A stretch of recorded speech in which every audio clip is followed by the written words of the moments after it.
I'm Logan Crawford, and right now on Spotlight, we're speaking with Dr. Margery Runyan. She is a well-respected practitioner of Jungian psychotherapy and medical QiGong, splitting her time between Colorado and southern France, with a particular focus on the unique psychology of twins, reflected in works such as her first book, Do Twins Dream Twin Dreams, and the newly released The Tao of Twins, a heroine's journey. She brings a deep and unparalleled understanding of twin dynamics to her readers. We are delighted to have this very thoughtful and articulate and eloquent author join us here today on Spotlight.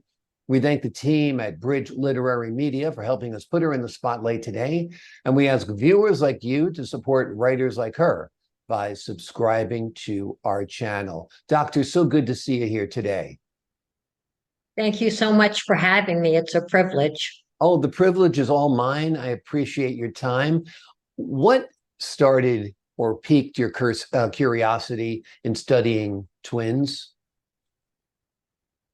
Well, in the first place, I was born a twin. Okay. In fact, I was conceived a twin. My twin sister Melinda and I made a decision back in 1948 that we would come here together and that we would experience the twin world and take a twin journey together. Wonderful. And so we were born in Cincinnati, Ohio, and the rest is history. I'm now 75 years old. I spent 39 years of my life with my sister in the twin world, in that miraculous place, and 36 years now since without her. And so I've lived with a foot in each camp, shall we say, and the twin world is my favorite. Were you guys fraternal twins or identical twins? We were and are, I consider myself still a twin, identical twins. Wow. We share the same interests, the same mannerisms, the same aptitudes. We mirrored each other. We bonded together, never mind the parents, they're superfluous. And so if I ever wanted to know who am I, all I had to do was look at Melinda. Amazing. And so the identity struggles of singles, shall we say, are dissimilar from twins. We know already who we are. Yeah. And we can see, and it's the greatest privilege. We also have miraculous powers. We also can change worlds. We know that together we can trump any single, and that if we stick together and hold hands, that we will be able to do miracles at any time. And we did. We went through our lives enjoying that miraculous state. Amazing, amazing. Twins, when I was growing up, were a rarity. There was maybe one set of twins in the entire school, maybe. Now every classroom has a set of twins because of the miracle of science. Is there a difference between these lab-created twins and naturally created twins? Well, yes. Number one, the frequency, as you mentioned. Twins in 2015, I'm sure it was much less in 1948, were identical twins, 1 in 250 births. Right. Whereas fraternal twins, whether engineered in a lab or whether it's two eggs matching up with two sperms, are about 1 in 30 births in the modern world. And so there are quite a few more twins. Now, fraternal twins, of course, are a little bit different because they don't resemble each other any more than siblings would. However, genetically, they did spend that period of those 9 months bonding together. And many twin researchers will say that the bonding that took place in prenatally is the most significant aspect of twinship. That we have a long history together, beginning at conception, in learning how to, shall we say, share a small space. Yeah, you're actually gestationally, intertwined for 9 months, which is amazing. And we know how important human touch is. and you're experiencing human touch in utero, which is wonderful.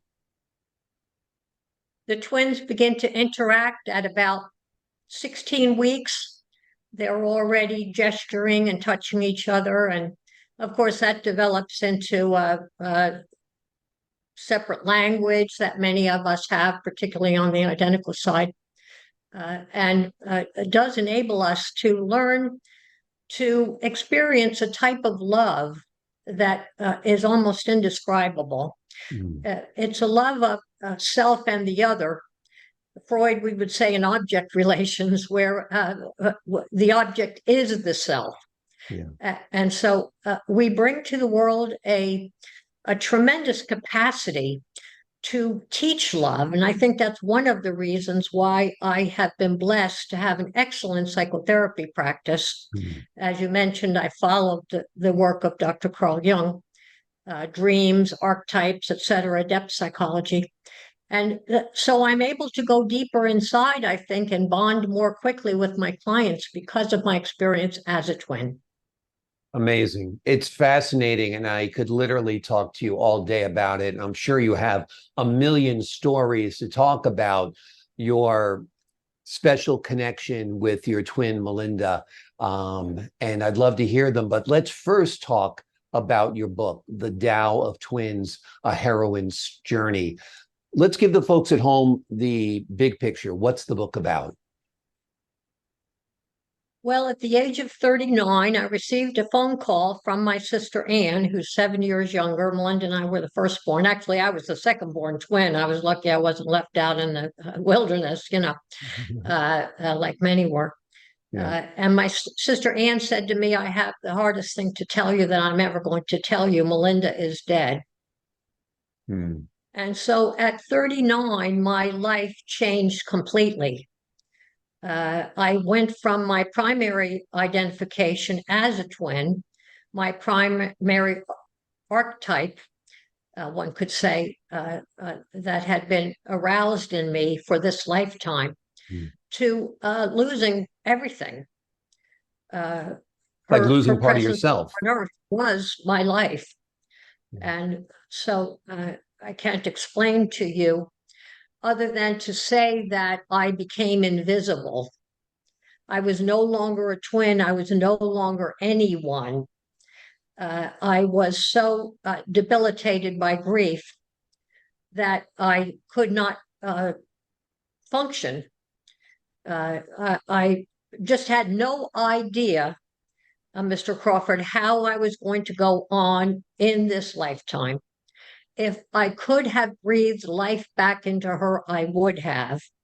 If I had known how to reach her, if I knew where she had gone, I would have joined her. I would have suicided in order to do so, to be honest with you, because I did not want to stay in a world where she was not. I could not imagine how to continue to go on one more minute, never mind one more day. And I lived in the most intense pain.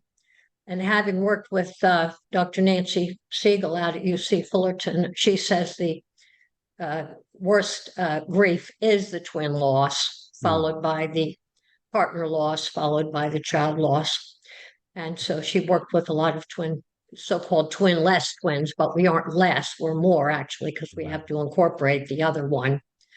And so out of that pain, I decided that I would have to figure out where she was so that I could eventually join her as long, as I could continue to live, I would. And I had to be assured that wherever I was going after life, that I would, after death, that I would find her. And so I began by studying the great world religions to figure out where she had gone, and also look deeply into myself. I started studying a lot of Jungian psychology. I got my PhD. I studied the dreams of twins. I chronicled all my dreams because I thought the answers might be deep within me. And of course, there are archetypes that have been innervated since then. Many memories of her. Particularly Lake Huron, where we grew up together, and castles and seagulls and minnows. And so I lived through these symbols in order to find her beneath and behind them. And so then one day I woke up and I said, oh my goodness, I lived. I survived. Unbelievable. How did I do it? I never thought I could.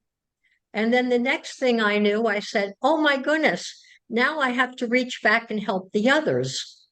And so I call this a heroine's journey. You know, the famous Carl Jung, of course, and his the neo-Jungian Joseph Campbell. But it was not the same as the male journey. The male journey is more the Knights of the Round Table who go off looking for the Holy Grail. Of course, they're looking for something within also. But the heroine's journey is closer to finding the inner self, the complexity that lies within, and also the wholeness that lies within. And so that's what I sought, how to become whole. I, lived the perfect heroine journey, the magical childhood, the fall, the confrontation with a physical death, the time in the underworld, having to come to grips with the demons within, facing my own shadow, and eventually coming back to the world. And I knew what I had to bring back, not only a knowledge of my inner self and the integration of my twin, but I also had to bring back a story about twins so that other twins could be understood, because we are not understood. Yeah. Amazing. Amazing. When you lost Melinda, I'm sure you felt like you lost half of yourself, because I feel like in many ways from what you described, you felt the two of you actually made one super person, really, like you said, stronger, better than a single. Yeah, there you go, flexing the muscles. Now that you've taken this journey, are you more at peace? Are you more connected to Melinda? Do you communicate with her? Does she communicate with you? Tell us about that. Oh, yes. We communicate all the time. She sends nature. Ordinarily, it will be a white butterfly, sometimes a yellow butterfly. Yeah. She'll send a seagull. They were our playmates on Lake Huron. She'll send a flower, and I'll know that she's speaking to me. And primarily, she comes in dreams. I dream about her more frequently now. And I won't tell you the ending of the book. You have to read all the way through to the last line. But she has come back to assure me in dreams, and this is quite common in dreams, that dream messengers will come back and say, I am well. Yeah. And this is what the other twins have told me in my dream studies, that the twin comes back to assure us that she is still here for us, and that we are still loved in the same way, and that we are still twins. Yeah, that's wonderful. That's beautiful. It's a beautiful thought. I know my mother comes to me in dreams. I lost my mother back in 2004. And particularly when she first died, I had such vivid dreams about her. And when she was dying, she had such vivid dreams of everybody in her life, her aunts that were kind to her, her cousins, her mother. So the dream world is certainly not fully understand. And I know that's a book or a theme you have also tapped upon in Do Twins Dream Twin Dreams? When Melinda was alive, did you guys have simultaneous dreams sometimes? Did you have twin dreams? Yes, we did. Yeah. And the other twins I've studied for the dissertation would have not only simultaneous dreams. That's quite common with twins, where one's getting married and the other one is the bridesmaid, and they both dream it. Or where there's a tornado that happens in both dreams. I remember these dreams. But also reciprocal dreams, where they're talking to each other. Not uncommon at all. And twins do have much more complexity in their dreams. And we have, shall we say, more porous boundaries in general, where we're able to perhaps bond or maybe even be highly sensitive to the world around us. We're great lovers. We're wonderful bonders, you know. And so, yes, indeed. And notwithstanding the men we confused by switching places and all of that, I will assure you, having taken a turn down that path, that our life cycles are not the same as singles either, that we don't have the same milestones. We don't have the same typical developmental stages. Most of the stages that take place for twins have to do with the growth that takes place in these stages has to do with separation. When we separate, when they put us in different classes, when we separate for college, when we get married, when we, you know, and when we die. And so for anyone who would like to know more about the life stages of twins, I'm also working on another book called Healing Twins, and I hope that'll be out in a few months, and I'll be writing about life stages in that. Because it's important for those of you out there who know us, who love us, who are married to us, who have parented us, to know what it's like in our world. We are not just singles who happen to look alike.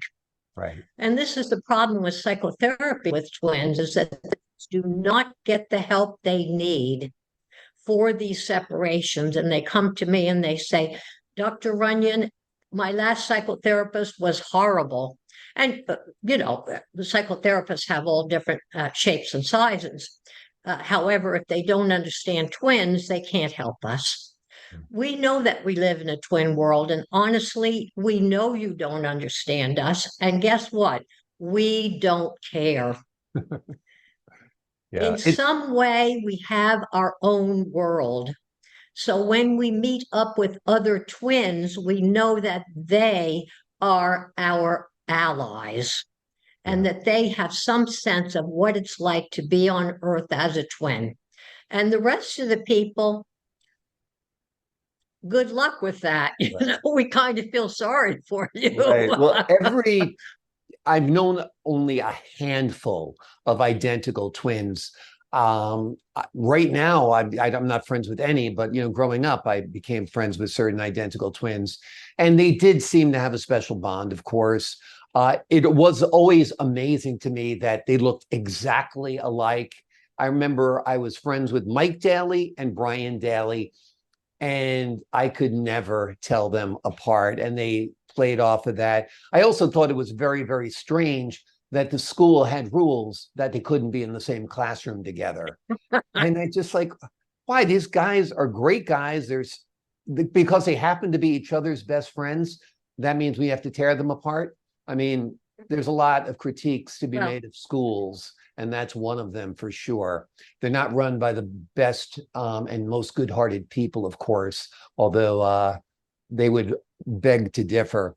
This is a fascinating talk. This is a fascinating book, The Tao of Twins, A Heroine's Journey by Dr. Margery Runyan. If you are curious about twins, if you want to lift the veil on their very special lives, if you want to find out about Margery's special life with Melinda as well, this is a book that I think will absolutely fascinate you. Dr. Runyan, thank you so much for joining us here today on Spotlight. Thank you so much for having me. It's been a real pleasure. Pleasure's been mine. I truly enjoyed the talk. And to the folks at home, I'm Logan Crawford, thanking you for your time this time. Until next time on Spotlight.